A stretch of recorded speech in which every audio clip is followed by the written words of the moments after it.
The Belizean National Prayer. Almighty and eternal God, who through Jesus Christ has revealed your glory to all nations, please protect and preserve Belize, our beloved country.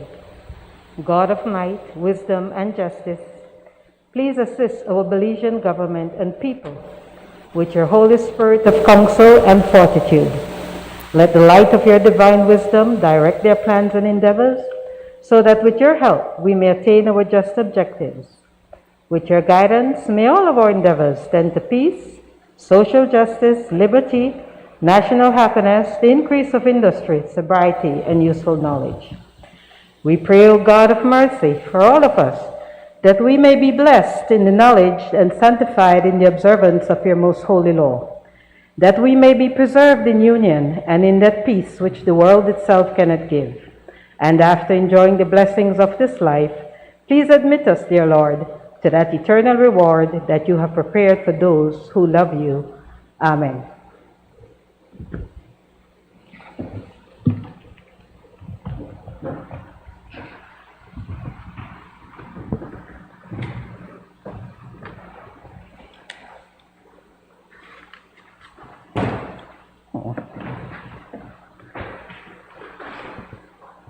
Good morning. Today, Announcement by the President. good morning again. Today, March 9th, we celebrate National Heroes and Benefactors Day. So we wish to recognize the unselfish contribution of our benefactor, Baron Bliss. And there were two national heroes, the Right Honorable George Cadle Price and the Honorable Philip Stanley Wilberforce Golson. This month is also celebrated, March is also celebrated as International Women's Month. And yesterday, March 8th, was celebrated as International Women's Day under the theme in Belize, Women in Leadership Achieving an Equal Future in a COVID-19 world. The global theme for International Women's Month was to choose a challenge, for it is believed that a challenge world is an alert world, and from challenges come change. So together, let us choose challenge and how we can together forge a gender equal world. Happy National Heroes and Benefactors Day, and of course, happy International Women's Month. And of course, I must recognize the women in our Senate, Honorable Senator Elena Smith, Honorable Senator Sheena Pitts, Honorable Senator Isabel Bennett, and Honorable Senator Erica Jang.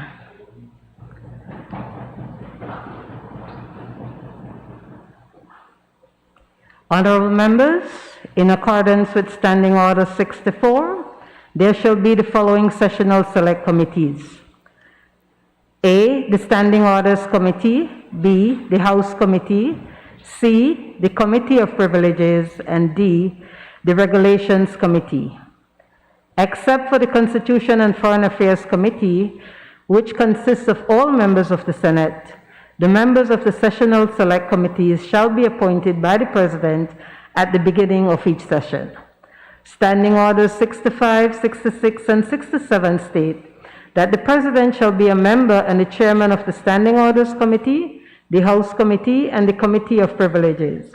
I therefore name the following senators to the following committees. The Standing Order Committees: Senator Carolyn Trent Sandiford, Senator Colette Montejo, Senator Michael Perfit, Senator Osmani Salas. To the House Committee, Senator Carolyn Trent Sandiford, Senator Erica Jang, Senator Michael Perfit, Senator Kevin Herrera. To the Committee of Privileges, Senator Carolyn Trent Sandiford, Senator Bevin Carl, Senator Aldo Salazar, Senator Eleanor Smith. To the Regulations Committee, Senator Carolyn Trent Sandiford, Senator Isabel Bennett, Senator Sheena Pitts, Senator Alvin Bengoje. I now recognize the Leader of Government Business. Papers. Madam President, I rise to lay on the table sessional paper 2/1/14, Senate Amendment Standing Orders 2021. Honorable members, that paper is ordered to lie on the table. Motion relating to the business or sitting of the Senate. I recognize the Leader of Government Business. Madam President, I move that at its rising today, the Senate adjourn to a date to be fixed by the President. Honorable members, the question is that at its rising today, the Senate adjourn to a date to be fixed by the President. All those in favor, kindly say aye. Those against, kindly say no.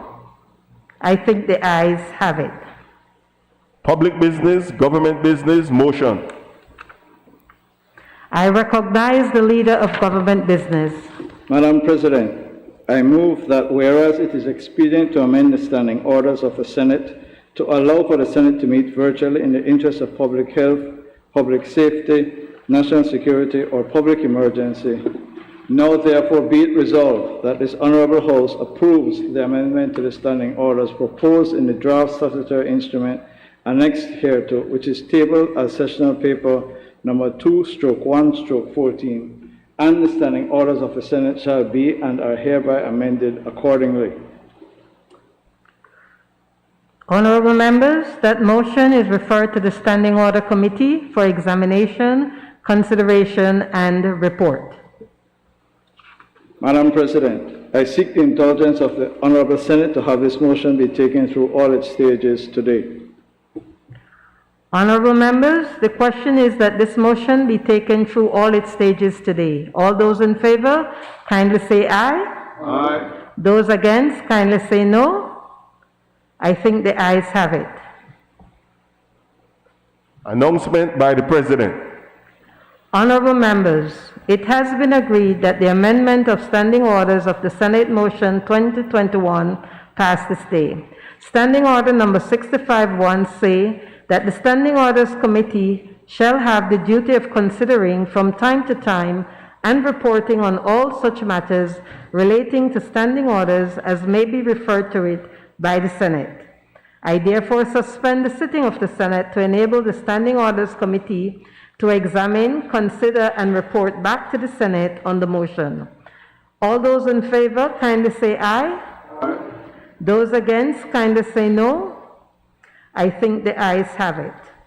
The sitting is therefore suspended until the Standing Orders Committee has concluded its business.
Presentation of report from committee. I recognize the Vice President on behalf of the Chairman of the Standing Orders Committee.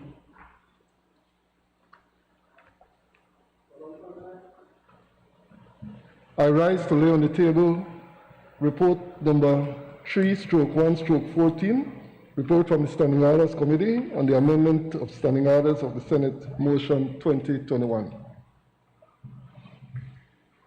Honorable members, that report is ordered to lie on the table. Public business, government business, motion. I recognize the leader of government business. Madam President, with your permission not to repeat the recitals, I move. Now therefore be it resolved that this Honorable House approves the amendment to the standing orders proposed in the draft statutory instrument annexed hereto, which is tabled as sessional paper number 2/1/14, and the standing orders of the Senate shall be and are hereby amended accordingly.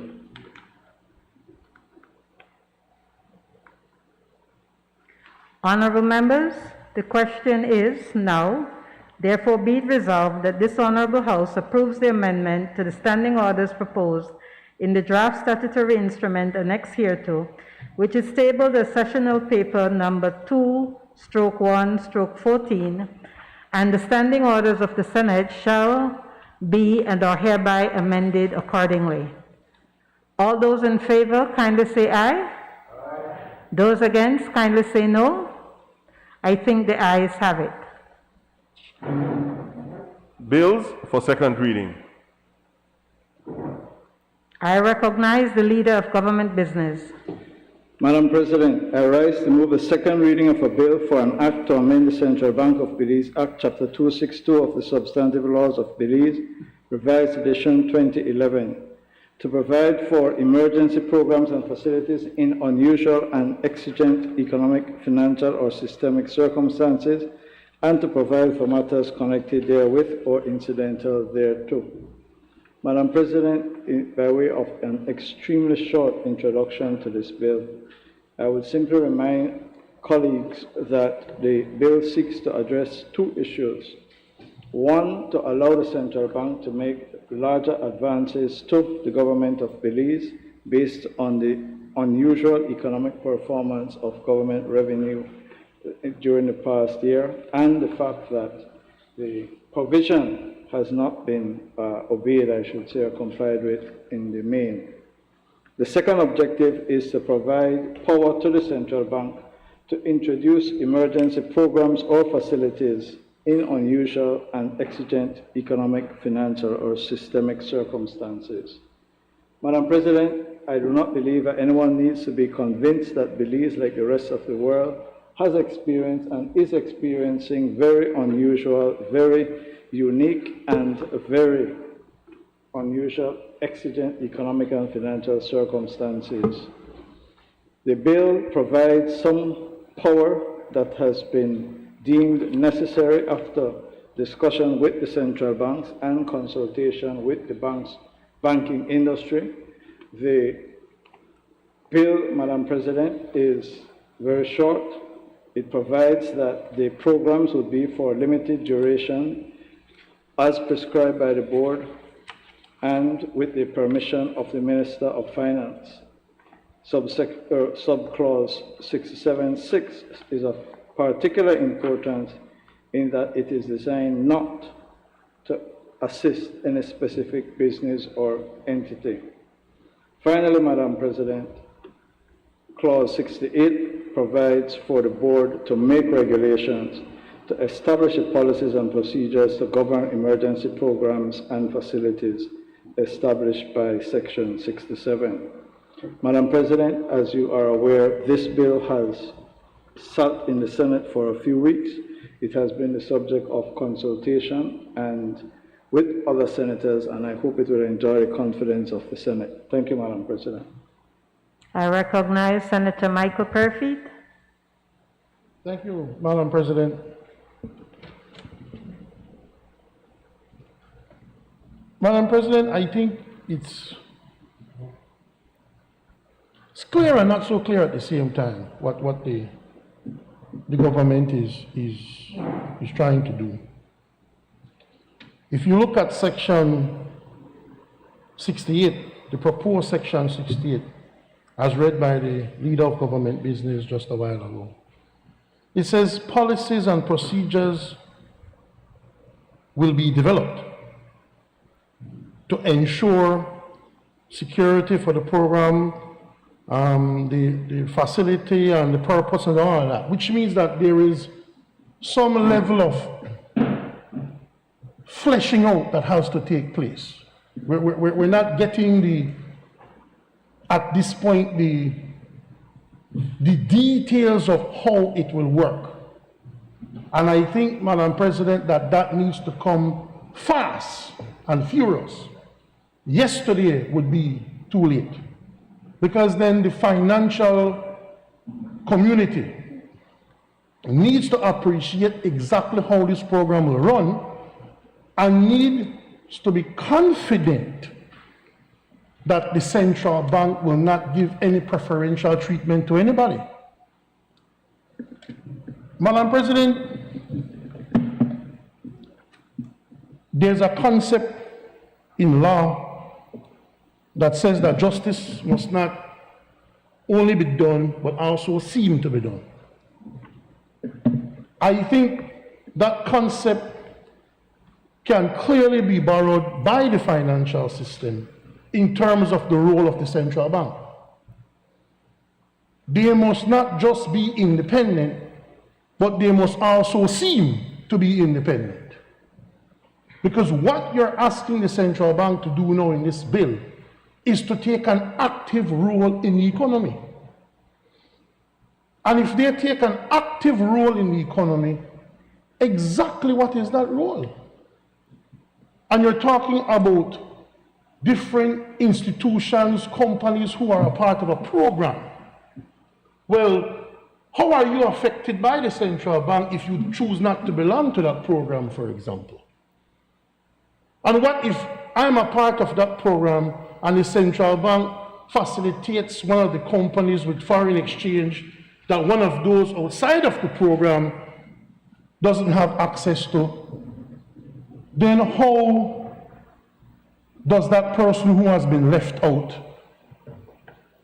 has any confidence that the central bank would not be showing any preferential treatment over one another? Let me give you an example.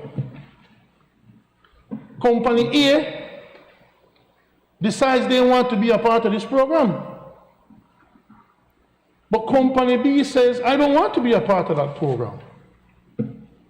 Then all of a sudden, Company A starts to get everything facilitated to it by the central bank, because they're a part of that program. How do we thread that needle to convince Company B that you have to be beholden to the central bank for your business to thrive? How do you explain to them that you're not choosing this business over that business? And this is where it can become very critical, Madam President. If you look at section 67(5), the board shall not establish any emergency program or facility under this section without the prior approval of the minister. I thought, Madam President, that this government was going in a direction of the minimalization of ministerial interference and positioning. Why would you bring the Minister of Finance into something like this, a program that is going to be run and operated by the central bank, when we have gone through pains to explain to everybody who would hear that the central bank is a separate legal entity from the executive and the government? No, you have the Minister of Finance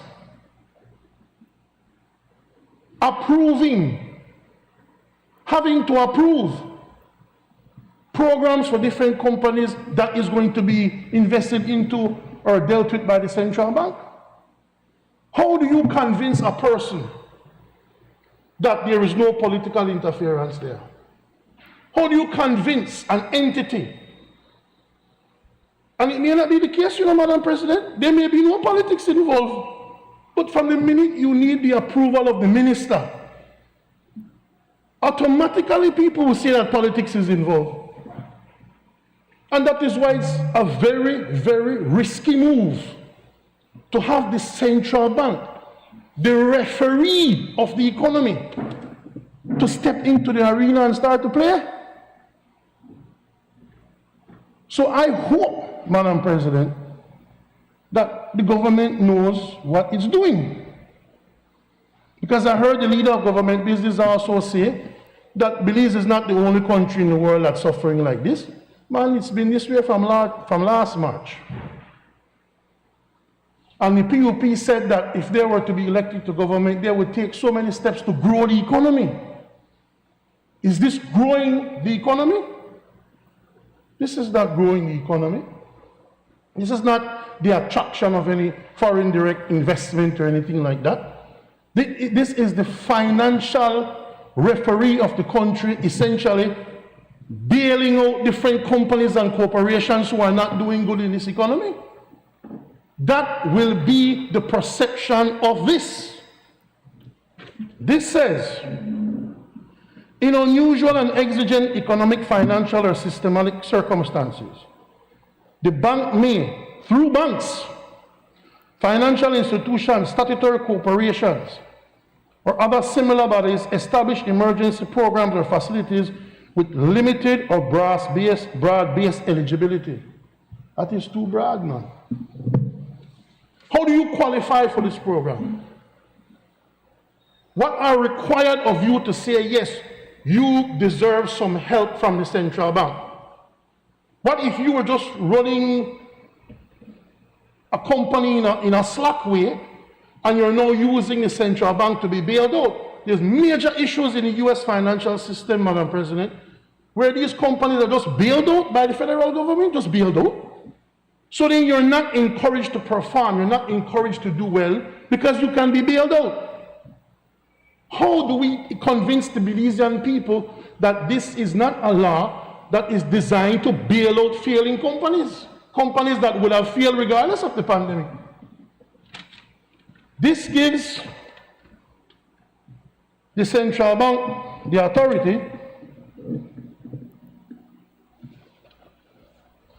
to oversee the purchase of financial assets, including debt or equity instruments or other securities from any participant in any program or facility. So then, if a company owes money, the central bank can essentially purchase their debt. So if you have a company and you say that your company is in trouble, you participate in this program, the Minister of Finance says, yes, I approve this person in the program. That person can then get help from the government directly to their business. Now, what is a business to say who was not approved, but then another business was approved? So government, they pump money in a one company because that was approved by the minister, but the minister did not approve the pumping of government money into another company. That is what, because you can't pump money in everybody, Madam President. So some people will have to be told no. How do you convince those people that that no is an objective no and not because of some political affiliation? How do you convince the person of that when the act is telling you plain that the Minister of Finance must approve what the board wants to do? This is a risky and dangerous game, Madam President. It reminds me of when the government at the time, the PUP government of the time, decided to play dice on the derivative market, and we lost like $10 million in about 15 minutes. You better know what you are doing. You are going to grant credit facilities to any participant. How do you qualify to become a participant? What makes you eligible? Discounting of notes, bills of exchange, securities. how do we know that people will not be getting help from the central bank based on political motivation? Madam President, if you look at section 34, this is just essentially the government wants to pass a law to make it official that the central bank will essentially be printing money to give to these businesses, to give to the government. So, government short of money, we just advance you one money.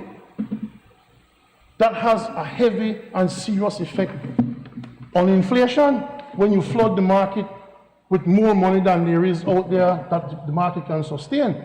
I guess Senator Cowie could further educate me on that. But that's the first and basic response of any market when there's a flood of money that is not being generated from within the economy itself. And then when you establish a program, how long is that program going to last? Is that what will probably be fleshed out in the policies and procedures? How long a program lasts? 6 months? 1 year? The term of the government? How long? Because then once you get into that, then you have to have a cutoff time. You have to have a limit as to how long and how deep you will help certain people come out of their financial problems. And then how do you monitor these businesses to make sure that their finance issues are as a result of the emergency situation we find ourselves in? How do we know that that business is failing because the person is a bad business person? How do you know that? How do you make that differentiation? Who monitors? Who assesses the program? Who looks after the program? Is there a body set up to do that once you've given these people fresh money from the central bank? These are all the questions that we have, Madam President. And to say in a bill that pass this and we will flesh out procedures, in my view, creates uncertainty, Madam President, and is unsafe for a financial market that is already fragile. Thank you, Madam President.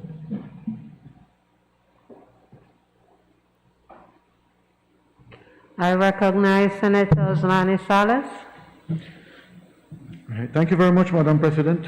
Some brief comments. Very much a question and a couple of concerns that I want to put forward.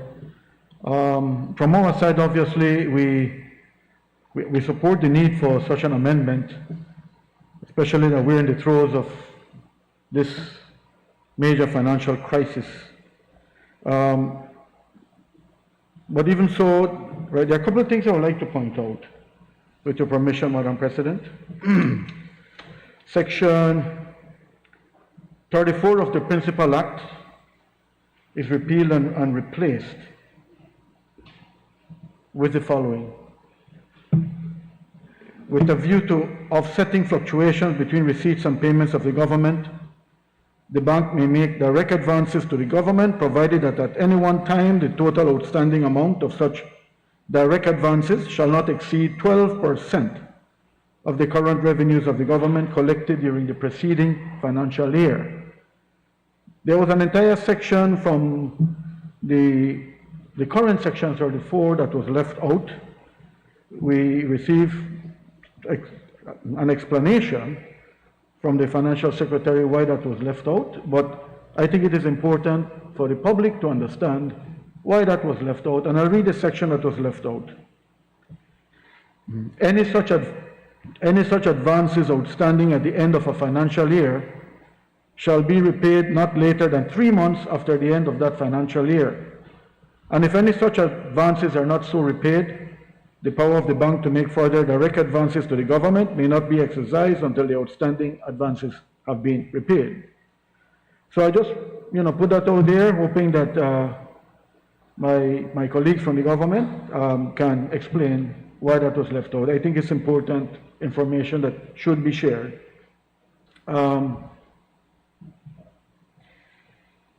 looking at a couple other sections,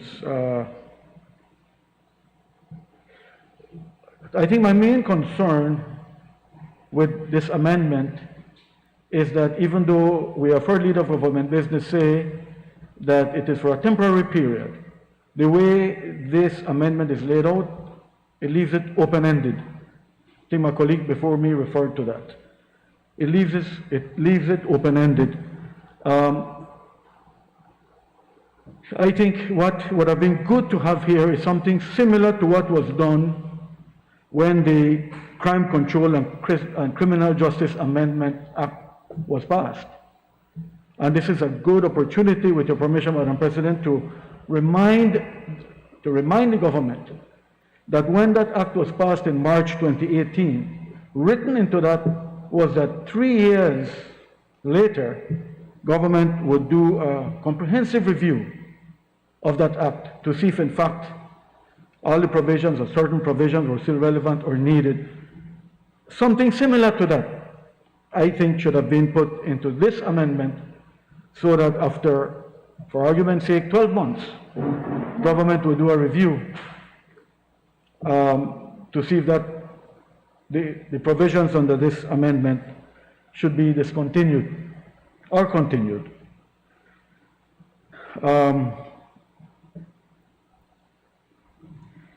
And one final sort of concern I would like to mention. Right, thank you. Thank you. Yeah, I just needed to look at the wording in the Crime Control and Criminal Justice Amendment Act, where it was written into it that after such a period there would be a comprehensive review of the act, and it was written into it that it would be after 3 years. So just to reiterate, I think we needed to do something, similar in this amendment here. Now, I'll end by sort of putting a concern forward, hoping to see clarification, that we understand that in times of crisis, the state has an obligation to provide emergency liquidity support to financial institutions and to take necessary measures to ensure that the wheels of the economy are primed. However, we need to make sure that the taxpayer of the country do not shoulder the cost. We need to make sure that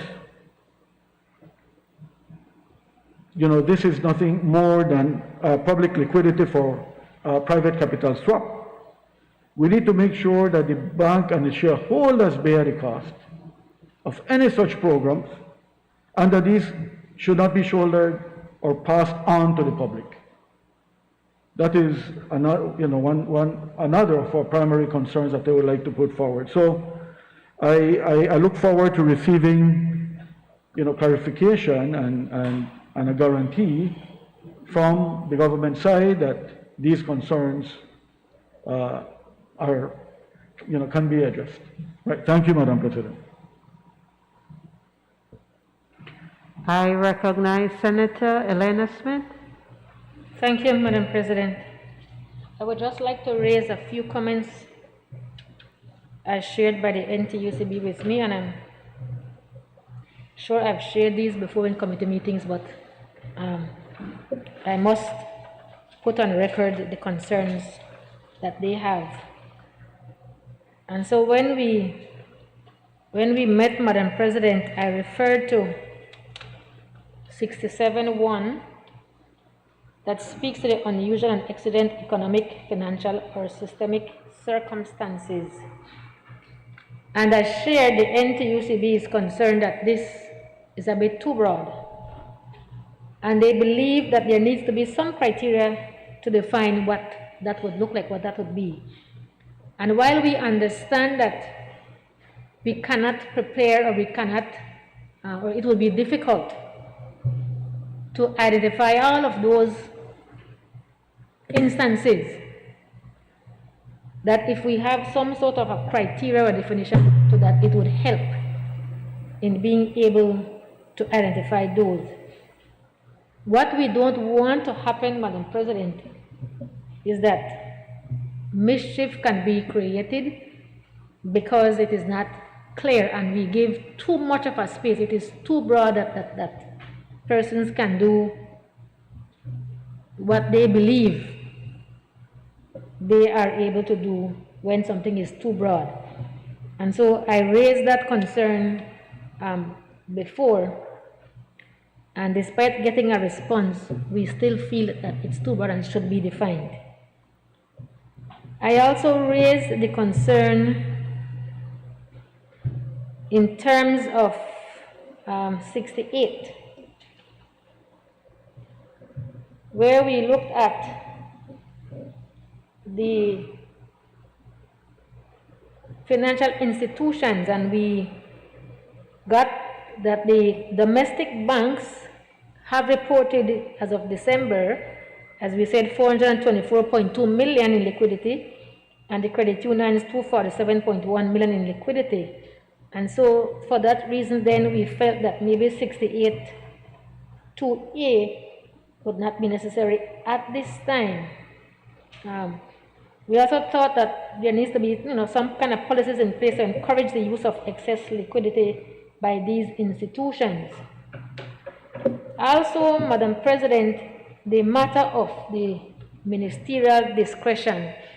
This has been something that for quite some time as unions we have raised, because we believe that when we give this sort of a discretion, again, it can create issues, and that might not be the intent, but it can happen, it has happened, we've seen it, and that is what we don't want to continue happening. We want to ensure that our ministers, yes, we know that they have a duty to perform, but we don't want to give them that broad leeway where, it's dependent on them and what they say. So those are just a few of the concerns that we had in terms of going through this bill. And I know, as I said before, I know that some of these comments that we made were responded to, but we thought that they were not satisfactory enough, that we had to raise those concerns again. Thank you, Madam President. I recognize Senator Kevin Herrera. Morning, Madam President. Madam President, I rise to make a few remarks on the Central Bank of Belize Amendment Bill 2021. There are two main objectives, Madam President, as the previous speakers have mentioned. One is to address the liquidity situation at the central bank with the central government, and the other is to address the liquidity situation that may arise in the private sector in cases where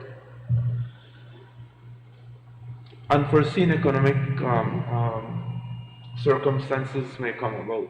For example, we're in the throes of the COVID situation right now, and so the private sector, the central government are facing significant constraints with respect to liquidity. And so we understand the concept on where government is going. And generally we support the move simply because we think it's needed. But, and as well, Madam President, in other jurisdictions, similar things have been done to address the situation. We saw it in the US earlier. However, in going down this road, we should bear in mind the following: that the liquidity that we are addressing is managed for inflationary effects. This is especially so in the context of the need to maintain the fixed exchange peg. We don't want the situation to deteriorate where it's hurting the peg, where we have too much liquidity in the system, or where it starts having an inflationary effect. And so I think that aspect of it needs to be managed. And so I urge those who are overseeing the process that be looked in very closely and that it be managed very well. The Minister of Finance and the central government will oversee and manage this process, Madam President. And this is necessary that it is run properly. However, and I hasten to add, is that given that the government has a significant control over the board of the central bank in terms of the appointments,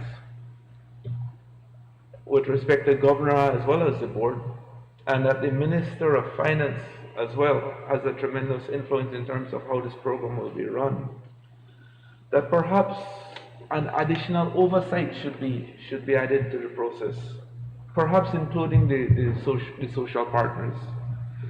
Again, we're talking about public finances, we're talking about things that we've seen, like Senator Smith mentioned earlier. You know, we've seen things gone wrong, even though they were not intended to at the beginning of the process. So I think some oversight mechanism would be very good to help manage and ensure that the intended benefits that we intend to that the bill intends are secured, and that it doesn't go down a path that we would not like or we don't foresee at this point. Another possible amendment, Madam Speaker, would be is on the issue of transparency, that any transactions that happens under these programs, that they be published, and so the public has the ability to review them, to examine them, to see why they were addressed. I think Senator Perifit spoke to some of this a little earlier, and I think he has a good point that we want to ensure that the companies that benefit under this program benefits because there's a specific criteria under which they benefit, and it's not that, you know, for reasons other than, you know, the economic circumstances that may have come about because of the unexpected downturn that may have come about. With respect to the increase of the 12%, Madam Speaker, there should be a clause perhaps in the bill that takes back the overdraft to 8.5% when the economic receipts of the country return to what it was before the unexpected situation may have arisen. I think we spoke about that briefly in a virtual meeting. I raised that point, but again, I'd like to bring it up here again so that you know, we could take note of it again. Thank you, Madam Speaker.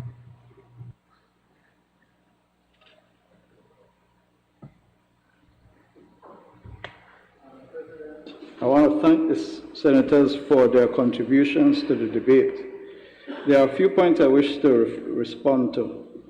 The first being, Madam President, the whole purpose of this piece of legislation is to meet the urgent and exigent circumstances that we face as a country. And I didn't hear anyone disagree that we are facing those circumstances. So we start looking at the bill from a common position. The second point I wish to make, Madam President, is the following. The need for the amendment to Section 34, touched on by Senator Herrera just now and other speakers, is that government revenue has fallen and therefore the percentage has increased. He makes the point, and others have as well, that perhaps the percentage should come down when government finances are restored to previous levels. That may well be so, Madam President. There will come a time when the government of the day, the central bank of the day, will be able to take a look and advise the government whether it is now time to return to the 8%. So, in the words of the Right Honorable George Price, we shouldn't make the perfect the enemy of the good. We need this now. I want to focus just very briefly on Clause 67. First of all, Madam President, we have to read the entire thing in context. Secondly, we have to operate on the basis of some level of good faith, some level of maturity. And as I was listening to my colleagues, I was wondering to myself whether I could bring to mind any scandal that I have heard from the central bank itself. Why are we assuming that unless everything is in black and white and is put down on a piece of paper, there is going to be mischief, there is going to be mismanagement, there is going to be abuse by the central bank? I couldn't recall any particular scandal by way of the central bank as I was sitting here listening. But, Madam President, it is worthwhile looking at what the intention is, because misconceptions could be left here. And the easiest one I want to address is the criticism by Senator Perifit of the failure to elaborate the regulations that are set out or are proposed by Clause 68. He knows, I know, everybody in here knows that regulations are not set out in a bill. So to come here and say that the regulations should be set out in the bill is pure mischief.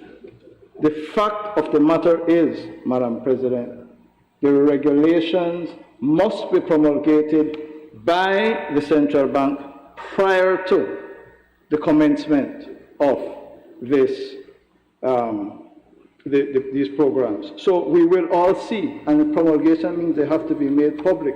We will all see what are the regulations and establish the policies and procedure to govern the emergency programs and facilities. All of that will be made public prior to the commencement of the programs. Taking a very quick look at Clause 68.2, it is designed to ensure that any emergency program is for the purpose of providing liquidity to the financial system. What's the key word there? To the system, not to aid a failing financial company.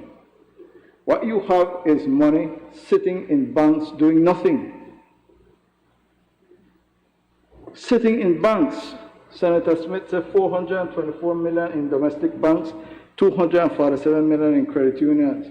Madam President, tens of thousands of Belizeans are unemployed, thousands of businesses have failed, thousands more are on the edge, and we say that we are currently facing an urgent, unique, unusual, exigent financial and economic circumstances, and we have to have instruments designed by the central bank, promulgated and made public so that access can be had to some of those funds in managed and regulated ways in order to stimulate the economy, to create jobs, and to get Belize bounce back better.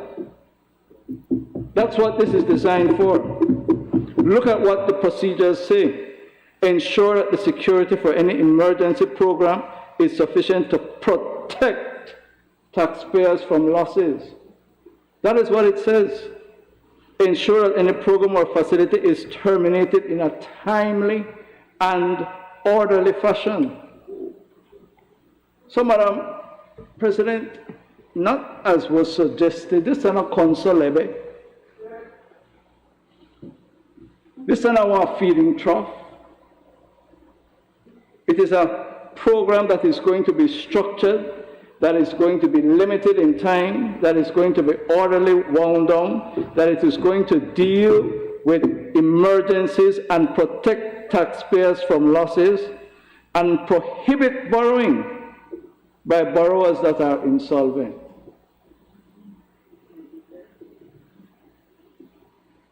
I believe, Madam President, I am hoping, Madam President, that if we look at this soberly, if we recognize the extraordinary circumstances in which this country finds itself, through COVID, drought, floods, and mismanagement by the previous administration, it is absolutely critical that we give to the central bank the power to design and propose policies and measures that can get the economy moving. Madam President, we have secured the first amount of vaccines. More are coming. We have to move to start opening the economy to restore confidence, to restore growth, to create jobs. This bill, this amendment is designed to make Belize bounce back better, and I ask my colleagues to support it. And Madam President, I ask that the question be put. Thank you, Madam President. May I ask for a division in the matter? Clerk?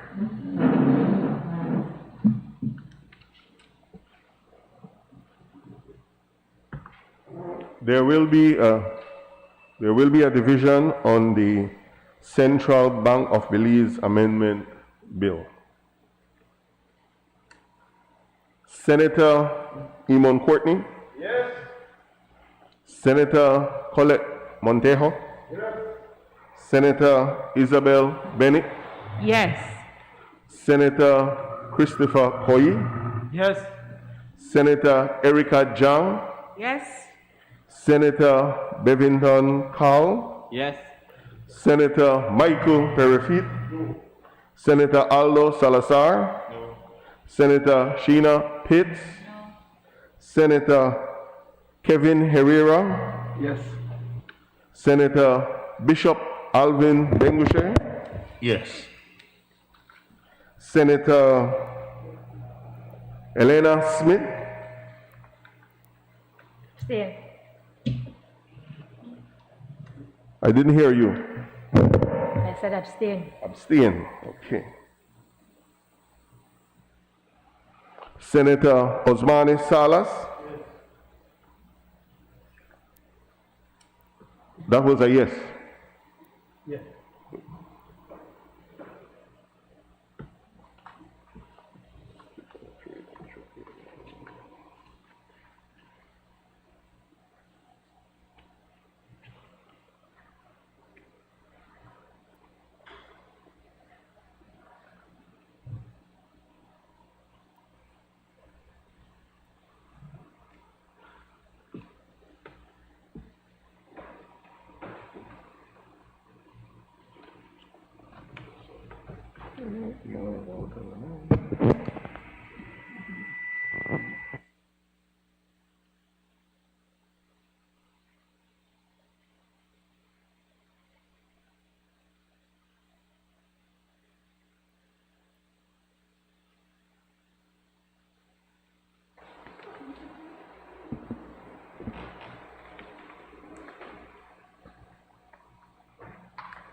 For the Central Bank of Belize Amendment Bill 2021, there were 9 yes, 3 noes, and 1 abstain.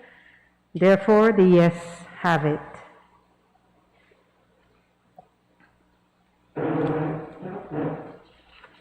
The bill for an act to amend the Central Bank of Belize Act, Chapter 262 of the Substantive Laws of Belize, Revised Edition 2011, to provide for emergency program and facilities in unusual and exigent economic, financial, or systematic circumstances, and to provide for matters connected therewith or incidental thereto. I recognize the Leader of Government Business. Madam President, as signaled on Friday afternoon, I seek the indulgence of the Senate to defer the second reading of the Public Contracts Commission Bill 2021. Honorable members, the question is that the second reading of the Public Contracts Commission Bill 2021 be deferred. All those in favor, kindly say aye. Aye. Those against, kindly say no. I think the ayes have it. Committee of the Whole Senate on Bill. Honorable members,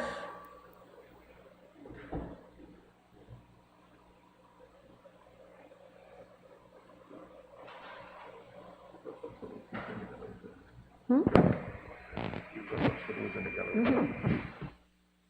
those in the gallery, please leave.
Reporting and third reading of bill. I recognize the leader of government business. Madam President, I rise to report that the Committee of the Whole Senate has considered the Central Bank of Belize Amendment Bill 2021 and passed it without amendment. I now move that the bill be read a third time. Honorable members, the question is that the bill for an act to amend the Central Bank of Belize Act, Chapter 262 of the Substantive Laws of Belize, Revised Edition 2011, to provide for emergency programs and facilities in unusual and exigent economic, financial, or systemic circumstances, and to provide for matters connected therewith or incidental thereto, be read a third time. All those in favor, kindly say aye. Those against, kindly say no. I think the ayes have it.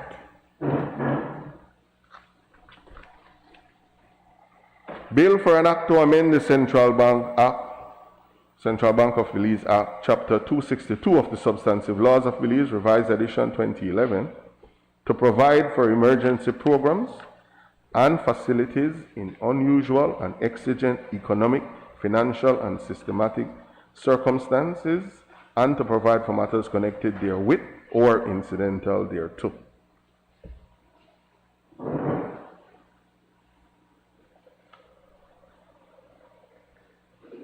I recognize the leader of government business. Madam President, I move that the Senate do now adjourn.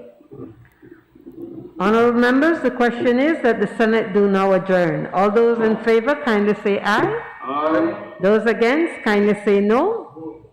I think the ayes have it. The Senate now stands adjourned.